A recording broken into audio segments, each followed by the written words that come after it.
चलिए शुरू करते हैं हड़प्पा सभ्यता। इस सभ्यता के एक दो प्रश्न प्रत्येक कंपटीशन एग्जाम में पूछे जाते हैं, तो क्यों ना हम एक ऐसी तैयारी करें कि हमारी नींव मजबूत हो जाए और इस सभ्यता से संबंधित जो भी प्रश्न हमारे आते हैं हम उसको शेयर कर दें। तो एक बार स्टार्ट से चलते हैं इसकी खोज के बारे में। तो इसकी खोज का जो सिलसिला प्रारंभ हुआ था वो 1826 में हुआ था।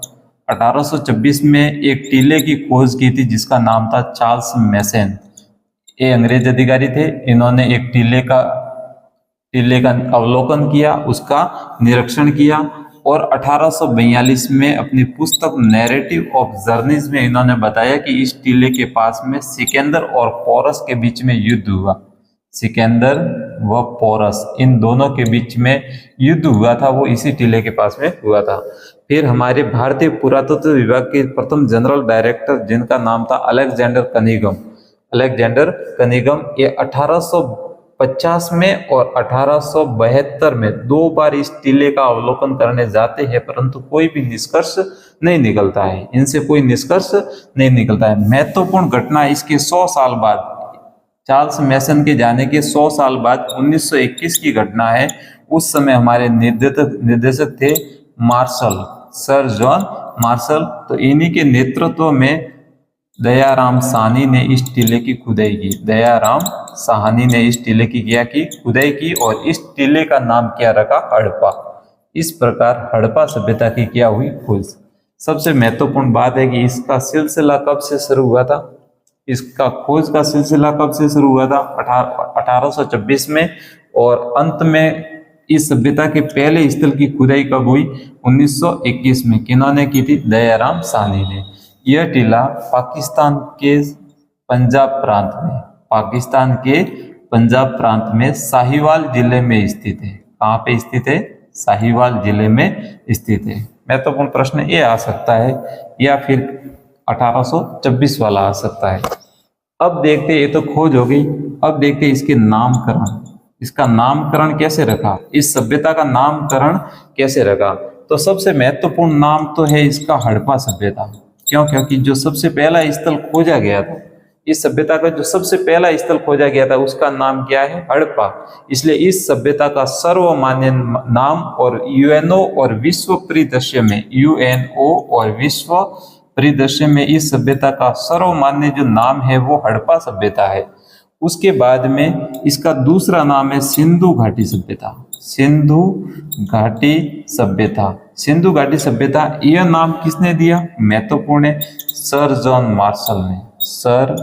जॉन मार्शल ने इसका नाम क्या दिया? सिंधु घाटी सभ्यता। तीसरा नाम अपन पढ़ सकते हैं इसमें, इसको सिंधु सरस्वती सभ्यता भी कहते हैं। सिंधु सरस्वती सभ्यता भी कहते हैं। और इसका कारण क्या है? क्योंकि इसके सर्वाधिक स्थल है वो सरस्वती नदी के किनारे और दूसरी महत्वपूर्ण नदी है वो सिंधु नदी के किनारे मिले, इसलिए इसको सिंधु सरस्वती सभ्यता भी कहते हैं। चौथा इसका महत्वपूर्ण नाम है, एक कांस्य युगीन सभ्यता थी। कैसी थी? कांस्य युगीन सभ्यता थी, मतलब पाषाण के साथ साथ में लोगों ने कांसे का भी प्रयोग करना प्रारंभ किया। इतिहास में कभी प्रश्न ऐसे पूछे जाते हैं कि कांचा किससे बनता है? तांबा और रांगा जब दोनों मिलाए जाते हैं तो किसका निर्माण होता है? कांचे का निर्माण होता है। तो ये जो सभ्यता थी वो कैसी थी? कांस्य युगीन सभ्यता थी। अब पॉइंट ऑफ व्यू एक कंपटीशन एग्जाम के लिए इसके महत्वपूर्ण प्रश्न क्या बनते हैं? इसको प्रथम नगरीय क्रांति किसने कहा? इसको प्रथम नगरीय क्रांति, इस सभ्यता का नाम ये किसने दिया? प्रथम नगरीय क्रांति। तो ये नाम दिया था गार्डन चाइल्ड। किसने नाम दिया था? गार्डन चाइल्ड ने।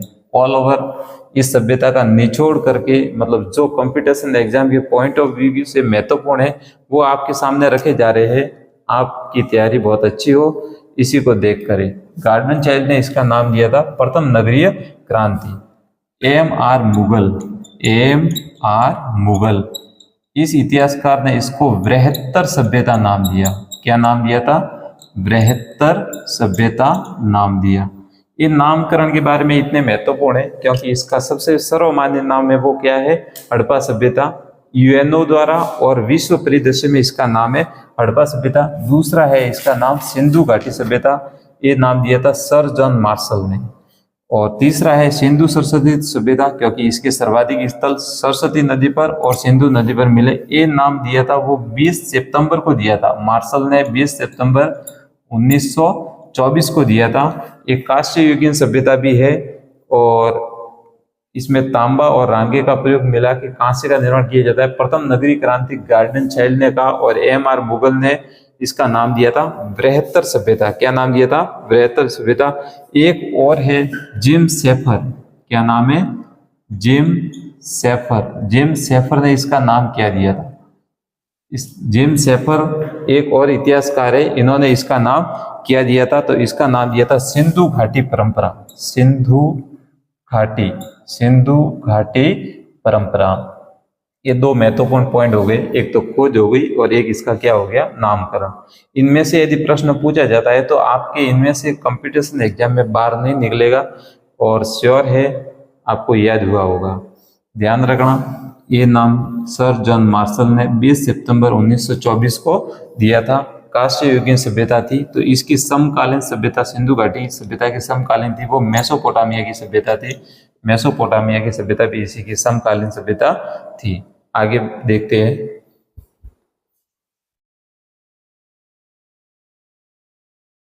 आगे देखते हैं इस सभ्यता का विस्तार, सिंधु घाटी सभ्यता का विस्तार देखते हैं। तो इसका विस्तार है वो सबसे महत्वपूर्ण है, ध्यान रखना। यह सभ्यता है वो 3 देशों में फैली हुई है। यह सभ्यता तीनों देशों में फैली हुई है, तीनों देशों में फैली हुई है। एक तो भारत में, एक पाकिस्तान में और एक अफगानिस्तान में। ये 3 देश हैं। आपका आधार तैयार होगा इससे। भारत में इसके सर्वाधिक स्थल मिले हैं, भारत में इसके सर्वाधिक स्थल मिले हैं। पाकिस्तान में केवल इसके 2 स्थल मिले हैं। महत्वपूर्ण बात है कि यह सभ्यता है वो त्रिभुजाकार है। कैसे है? त्रिभुजाकार, और लगभग 12,99,960 वर्ग किलोमीटर में फैली हुई है। आप इस कंपटीशन एग्जाम में यदि इसका क्षेत्रफल पूछा जाए तो डायरेक्ट ये प्रश्न आ सकता है, लगभग 13 लाख वर्ग किलोमीटर। 13 लाख वर्ग किलोमीटर। इसका विस्तार 3 देशों में है, भारत में, पाकिस्तान में और अफगानिस्तान में। सर्वाधिक विस्तार भारत में है, सबसे कम स्थल मिले हैं वो अफगानिस्तान में मिले हैं। त्रिभुजाकार है, 12,99,960 वर्ग किलोमीटर में फैली हुई है, लगभग 13 लाख वर्ग किलोमीटर में। अब इसकी बात करते हैं पूर्व, पश्चिम, उत्तर, दक्षिण। तो इसका पूर्व में जो स्थान है जिसका नाम है आलमगीरपुर।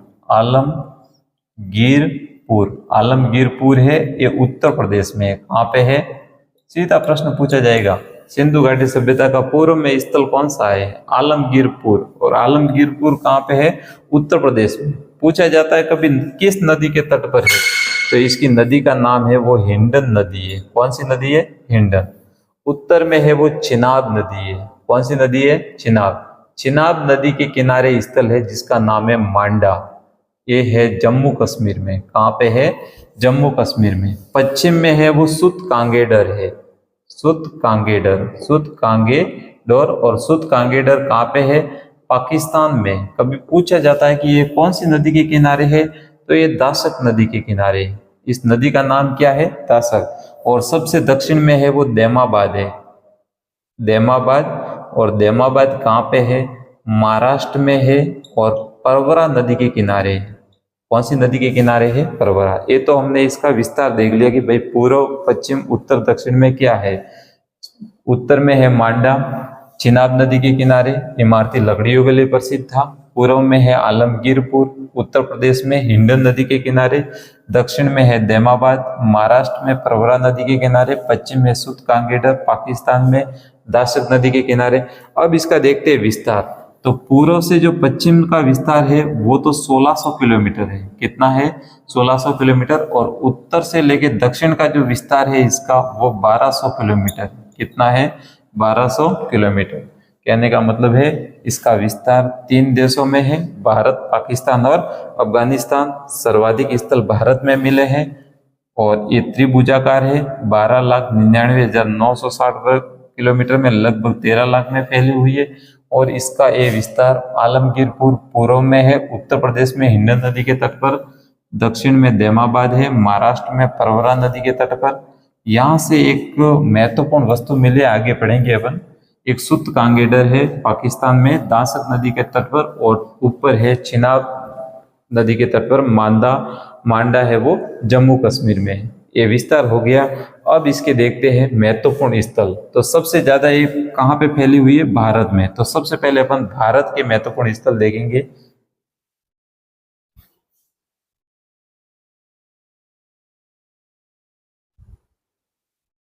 इसके सर्वाधिक, अब अपन देखते हैं इसके स्थल के बारे में। तो इस सभ्यता का जो सर्वाधिक विस्तार है वो कौन से देश में है? भारत में। अब बात करते हैं कि भारत में भी सबसे ज्यादा स्थल इसके कहाँ पे मिले हैं? तो गुजरात में मिले हैं। कहाँ पे मिले हैं? गुजरात में। चलो गुजरात की ओर बढ़ते हैं और देखते हैं गुजरात में कौन कौन से इसके स्थल मिले हैं। तो गुजरात में सबसे महत्वपूर्ण बड़ा स्थल मिला है वो धोलावीरा। धोलावीरा एक गुजरात के कच्छ में मिला है, गुजरात के कच्छ में। और मनहर या मानसेहरा इस नदी के किनारे मिला है। और इस स्थल की जो खोज थी वो जेपी जोशी ने की। किसने की? जेपी जोशी, या फिर हम कह सकते हैं जगतपति जोशी ने की। सबसे ज्यादा स्थल कहाँ मिले? भारत में। भारत में किस राज्य में सबसे ज्यादा स्थल मिले? गुजरात में। और गुजरात में मिला सबसे बड़ा स्थल कौन सा है? धोलावीरा। धोलावीरा कौन सी नदी के किनारे है? मनर व मानसेरा नदी के किनारे। कहाँ पे है? कच्छ में। इसकी खोज किसने की? जेपी जोशी ने। चलो दूसरा स्थल है सूरकोटड़ा। सूरकोटड़ा इसका महत्वपूर्ण एक है कि यहाँ से हाथी या घोड़े के अवशेष मिले हैं। ये सूरकोटड़ा स्थान भी कहाँ पे मिला है? कच्छ में। कहाँ पे मिला है? कच्छ में। और इसकी खोज किसने की है? जेपी जोशी ने। किसने की है? जेपी जोशी ने। तीसरा स्थल है देसलपुर। और ये स्थल भी कहाँ से मिला है? कच्छ से। परंतु जेपी जोशी ने इसकी खोज नहीं की। इसकी खोज की है वो सौदरानंद ने की है। किसने की है? सौदरानंद जी ने की है। अब मैंने ये तीनों आपको एक साथ में क्यों लिखवाए? क्योंकि कंपटीशन एग्जाम में सीधा प्रश्न पूछा जाता है कि इनमें से निम्न में से कौन सा स्थल कच्छ से प्राप्त नहीं हुआ है? तो धोलावीरा, सूरकोटड़ा और देसलपुर ये कहाँ से मिले हैं? कच्छ से। कहाँ से मिले हैं? कच्छ से। और इनकी खोज किसने की? इसकी खोज जेपी जोशी ने। और सूरकोटड़ा की खोज भी जेपी जोशी ने। और देसलपुर की खोज किसने की है? सौदरानंद जी ने की है। आगे बात चलते हैं लोथल की। किसकी? लोथल की। तो ये कौन सी नदी के तट पर है? भोगवा नदी के तट पर। कौन सी नदी के तट पर? भोगवा नदी के तट पर। और कहाँ से मिला है? अहमदाबाद से। कहाँ से मिला है? अहमदाबाद। अहमदाबाद कहाँ पे? गुजरात में। कहाँ पे है? गुजरात में। तीसरा स्थल है रंगपुर। क्या? रंगपुर। और रंगपुर ये भी कहाँ से मिला है? अहमदाबाद से। कहाँ से मिला है? अहमदाबाद से। और इसकी महत्वपूर्ण नदी है वो, उस नदी का नाम क्या है? मादर नदी। कौन सी नदी? मादर। आगे है मालवण। कौन सा है? मालवण। ये मालवण है वो ताप्ती नदी से मिला है। ताप्ती नदी के किनारे से मिला है। और आगे है पुंतासी। ये सभी गुजरात के स्थल है। पुंतासी है वो राजकोट से मिला है। कहाँ से मिला है? राजकोट से। और नर्मदा नदी के तट पर मिला है। कौन सी नदी के तट पर मिला है? नर्मदा नदी के तट पर। और एक महत्वपूर्ण है भगत राव। भगत राव ये भी महत्वपूर्ण है। पुंतासी नर्मदा नदी से नहीं मिला है। भगत राव है ये कौन सी नदी से मिला है? नर्मदा नदी से मिला है। ये भी महत्वपूर्ण है। ये महत्वपूर्ण इसलिए है क्योंकि ये धूर दक्षिण में स्थित हड़प्पा स्थल है। कौन सा? भगत राव। इसलिए ये महत्वपूर्ण। अब एक बार वापस देखिए, गुजरात में धोलावीरा, सूरकोटड़ा और देसलपुर ये तो कहाँ से मिले हैं? कच्छ से मिले हैं। लोथल कहाँ से मिला है? अहमदाबाद से। रंगपुर भी कहाँ से मिला है? अहमदाबाद से। मालवण कहाँ से मिला है? ताप्ती नदी के किनारे मालवण मिला है। और मालवण मिला है सूरत से। कहाँ से मिला है? सूरत से। और पुंतासी कहाँ से मिली है? राजकोट से। और ये कौन सी नदी की इसमें नदी नहीं है, ये भगत राव है। इसकी नदी कौन सी है? नर्मदा नदी। कौन सी है? नर्मदा नदी। आगे हम राजस्थान की बात करते हैं। तो राजस्थान में जैसे मिला है कालीबंगा। कौन सा स्थल मिला है? कालीबंगा। कालीबंगा है वो कौन सी नदी के किनारे मिला है? घग्गर नदी के किनारे। और कहाँ पे मिला है? हनुमानगढ़ में।